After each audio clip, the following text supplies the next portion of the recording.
let's talk about this latest Star Trek episode. What was it? Terra Firma Part 2? Okay, so, if you're familiar with my thoughts on Terra Firma Part 1, I was not exactly thrilled. Same with most fans, at least those that have been vocal, were not thrilled about going back to the mirror universe.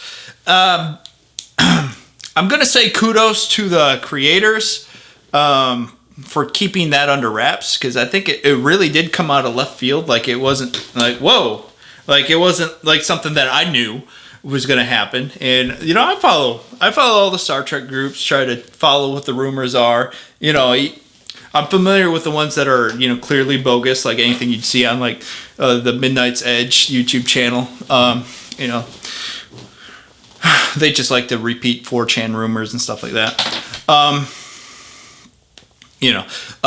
But I would say, overall, I would say that it was actually, whoa. I'm really happy and surprised that I was surprised. But that's not saying that I was terribly thrilled about going back to the mirror universe. I mean, that just seemed kind of like, well, come on. That was so first season.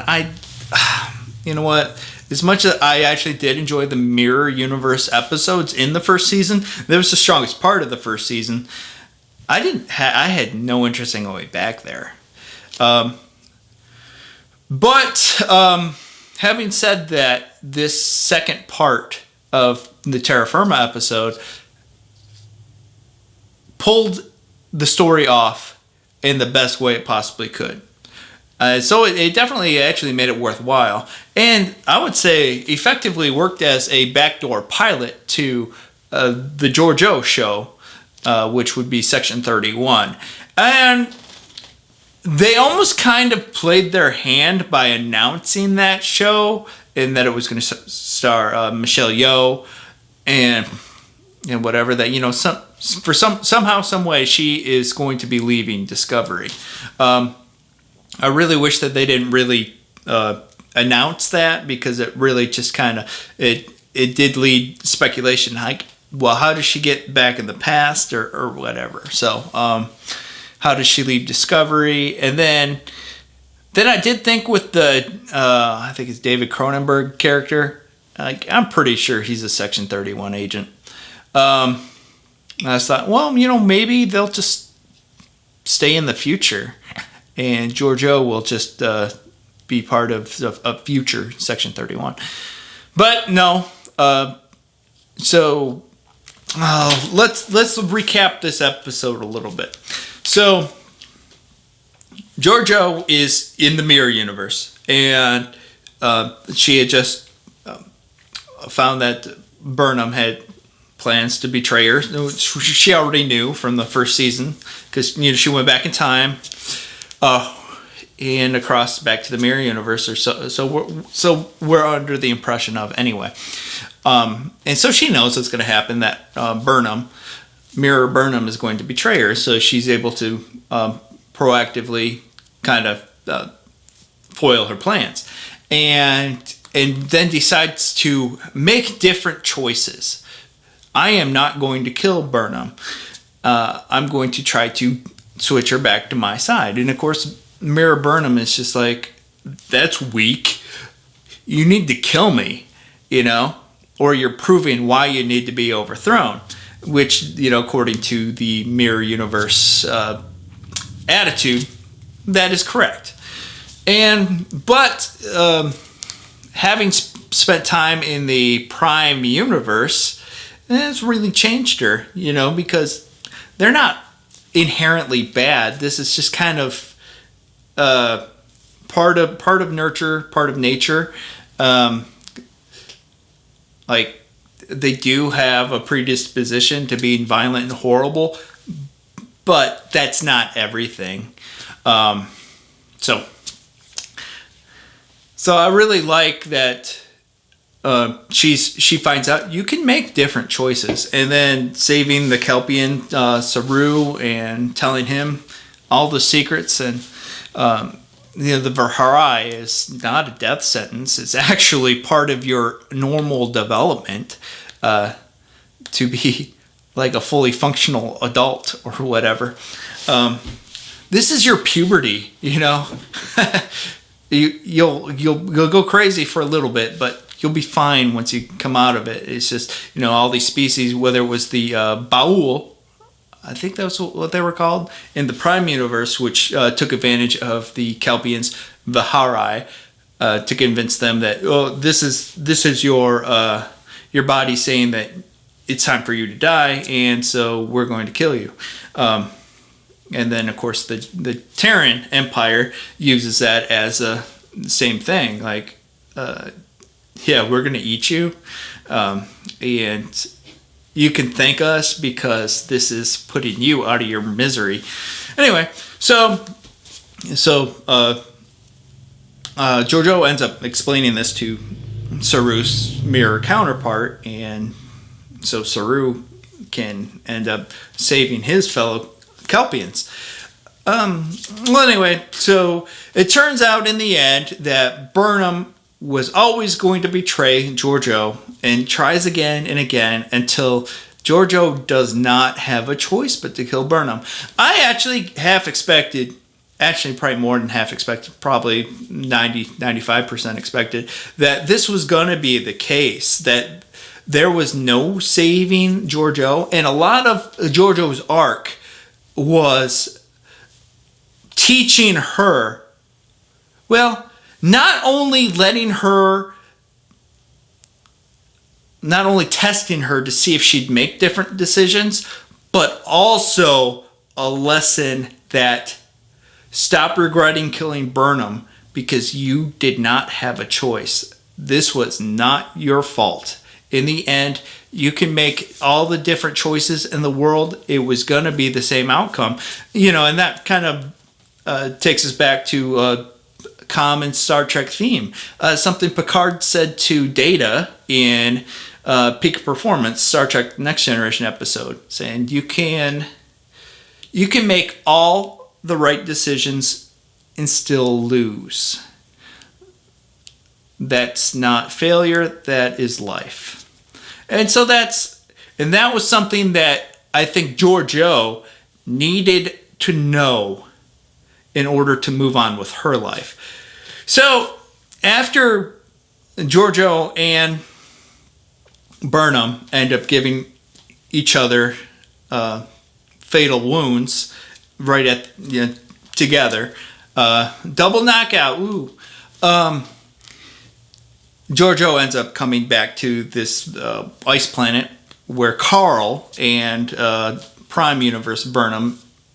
So Burnham is really confused because Giorgio has only been gone, only went through the doorway maybe like 30 seconds before. And Carl points out, because Giorgio had like this weird Fitbit type thing on, and it showed 3 months of biometric data. So it's proof that she was somewhere for 3 months, which is great. So it almost feels like kind of an inner light kind of thing, like that episode where Picard ended up living like 30 or 40 years in the span of 25 minutes. Did this really happen? And I believe it did, but it created an alternate mirror universe.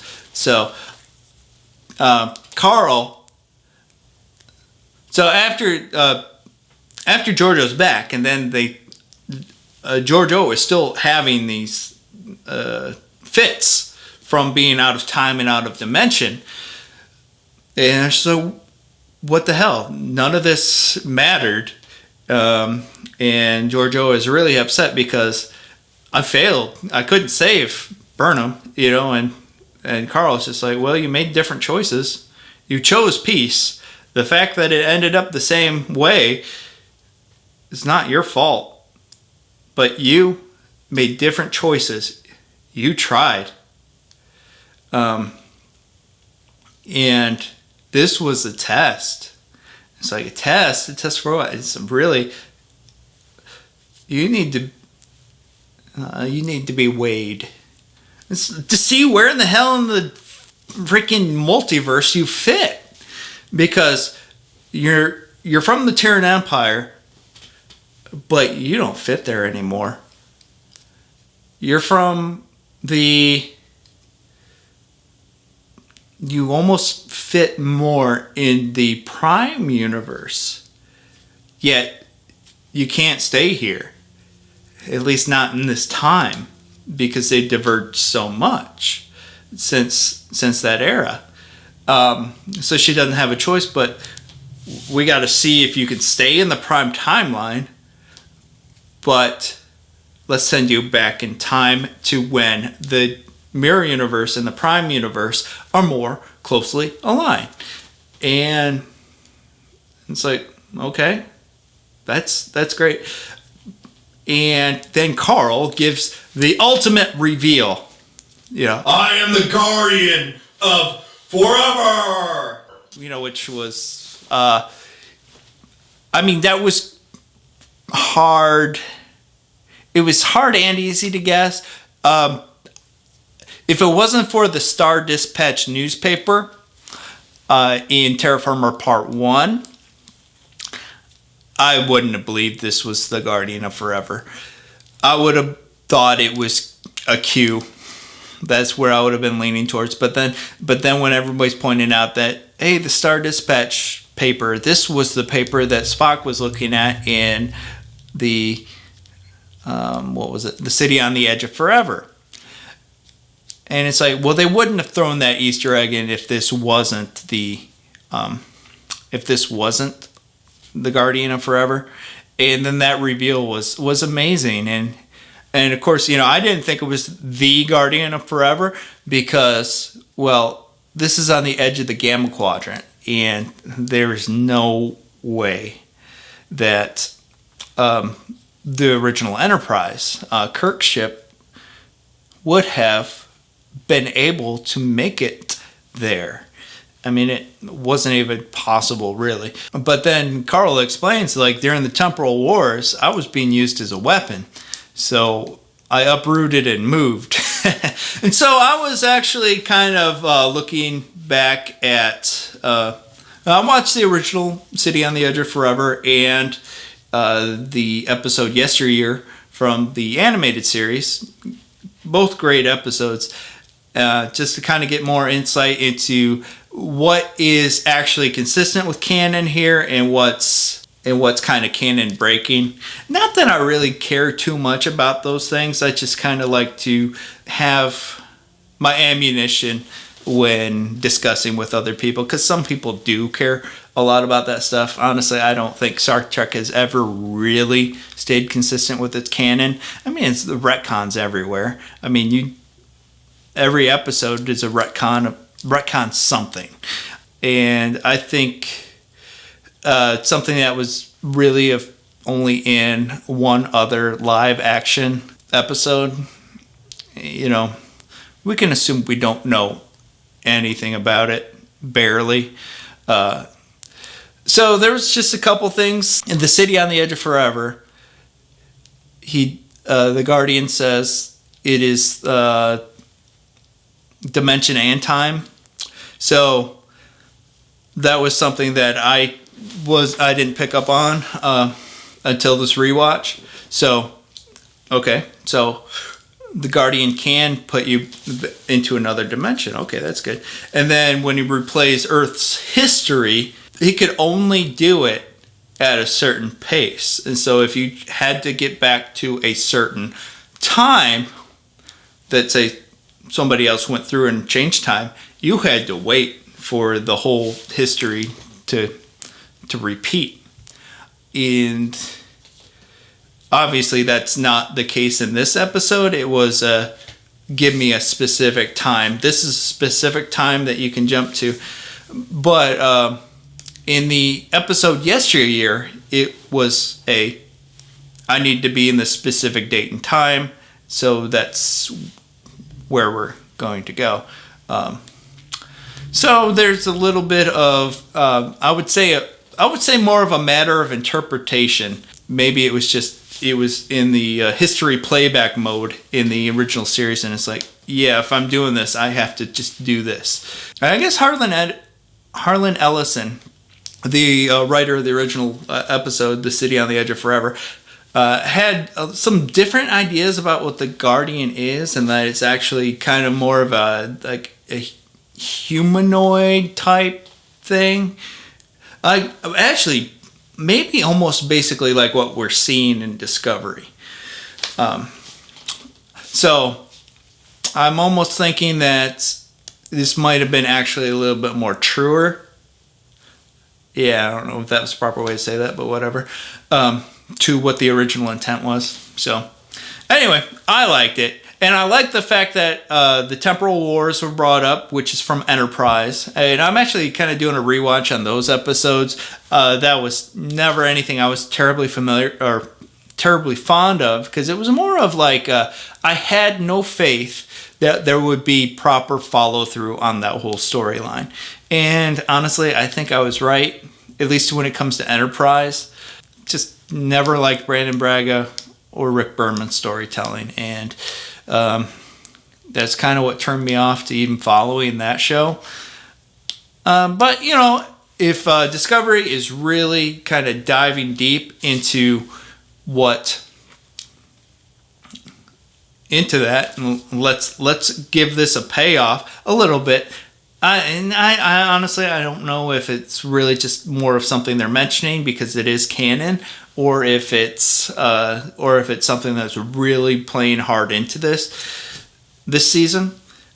I just really respect that they're trying to give some of these things a proper payoff, just like how like Picard, the first season of Picard really tried to lean into both Star Trek Nemesis, what happened in that movie, and Star Trek 2009, and really make those like worthwhile events. The death of Data, and the whole destruction of the Romulan Empire. You know, those things actually really played important parts. And these are both things that are not exactly what you'd call popular instances in the Star Trek canon. And they really ran with them to say that this is where the franchise is, and we're going to make these stories that may not necessarily have been popular. Let's give them the respect that they deserve, so that we can all look at everything with a new light. Because I don't know about you, but I'm rewatching Enterprise just to get a better feel what this temporal war actually was, and I watched Star Trek Nemesis again, and things like that. So it really does just kind of give a new viewing perspective when these things are kind of followed up on, and sometimes.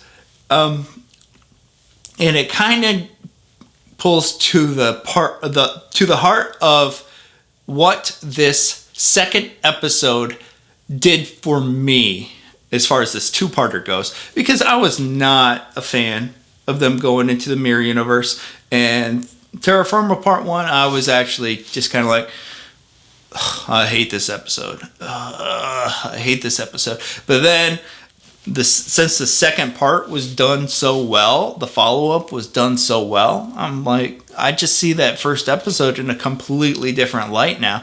And so, it really kind of goes to show that what you once thought was bad can actually be turned to good if the follow-up is really successful. I guess that's kind of my point. But yeah, I really enjoyed the second part, and the payoff actually completely made it worthwhile. And I'm really curious exactly where this season is going to go from here. They have 3 episodes left, and if they are going to finish up this Burn storyline this season, which I hope they do, but if you've seen my other videos, I have speculated that they're not. They're really going to have to sprint to the finish. So looking at the previews for next week's episode, It's really confusing, so I really don't have much predictions from here. And that is not a bad thing. As much as I love being able to kind of see ahead, knowing that we're on episode 10 of 13, and I'm really just like, honestly, I don't know where it's going to go from here. So, anyway, I think the season's doing a good job, and I'm looking forward to seeing how it finishes up. Till next time.